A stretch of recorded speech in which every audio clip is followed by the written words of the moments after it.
One way to get an effect of light in a painting is to set up an effect area, an area that's lit, and surround it by shadow.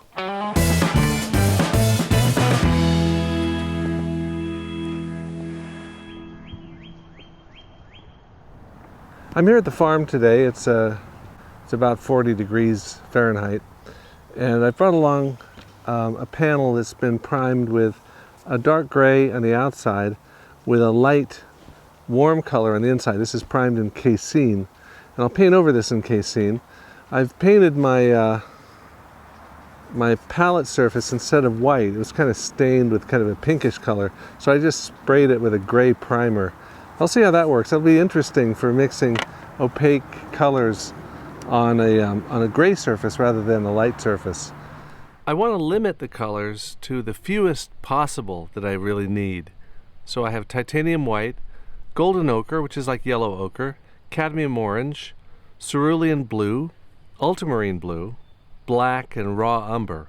You notice there's no red, no green there. I can put them on if I need them, but I'll see if I can do without them and work with a simpler palette. There's just not that much color in the scene.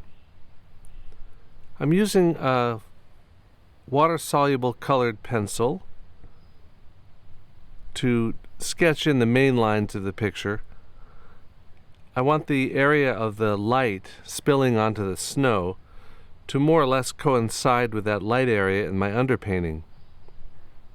It's generally a good rule of thumb to design your pictures so that the light area is in the center of the picture, surrounded by darker areas. It's just, we're like moths attracted to light.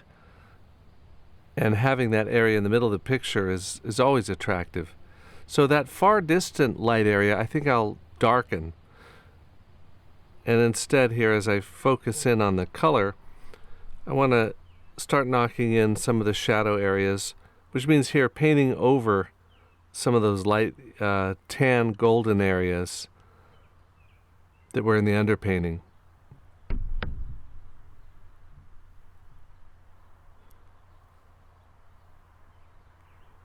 Now, using a little bit of the brown and orange, I can paint the shadow side of the stone wall at the edge of the barn.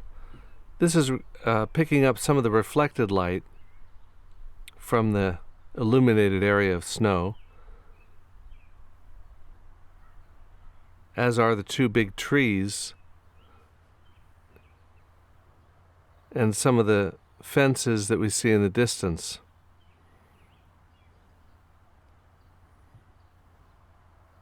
I'm letting some of the that blue-gray color show through when I dry brush across that lower foreground. There's not a lot of color in this. This is really an effect of light, effect of value, with a little bit of warm and cool, and not a whole lot of bright color as we'd normally think of it. Speeding things up a little bit, I'm trying to manage those shadow areas first, and now I can go in with some warm white to try to indicate the area that's illuminated by the sun.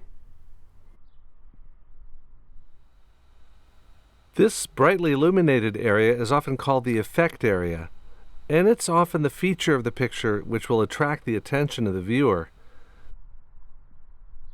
A lot of texture is brought out by the raking light, so I want to show that with the small details of footprints and tire tracks in the snow. The cooler, darker shadow area on the left-hand side has relatively less texture.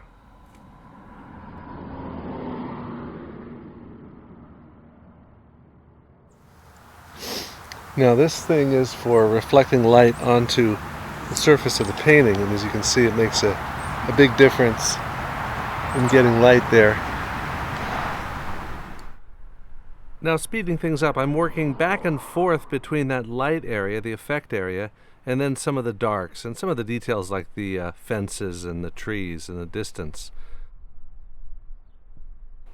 It may look like I've completely opaquely covered up the underpainting in the effect area, but if we preview ahead to the finished painting, you can see there are little bits of warm color shining through to give variety.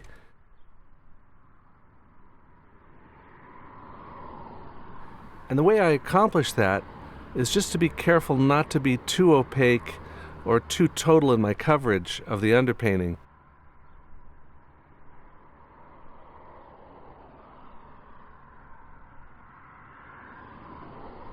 I work all around the picture, trying to tie it in with what I'm seeing and to get that texture of the road.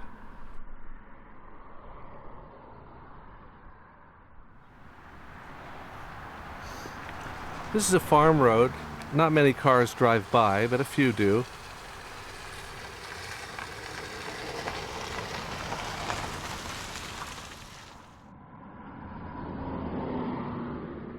That one area where it's wetter, like a little puddle, is catching a very bright highlight, much, much brighter than the white of the snow. And I realize that's going to be the focal point of the picture.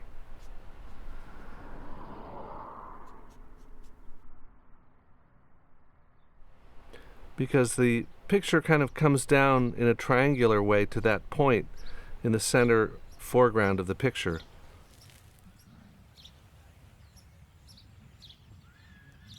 With the sun setting in the distance, the edges of these railings and stone wall are picking up some highlights. I've been here about an hour and a half so far. The nice thing about CASEIN is it feels a lot like oil paint as you're using it, but it dries fast enough that you can get all these layers over each other, and you can even dry brush and get some very, very fine details.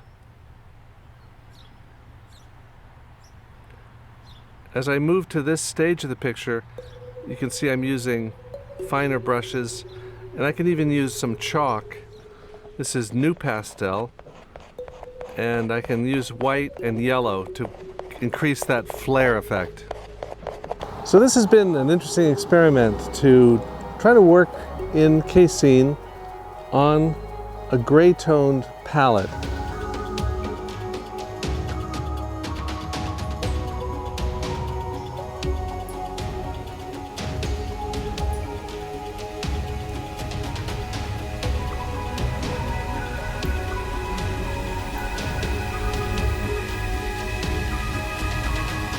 Okay, thanks for watching. You might want to check out my website or subscribe to my channel. And then here's a playlist with more good stuff and a video that continues the story. So check them out and share with your friends.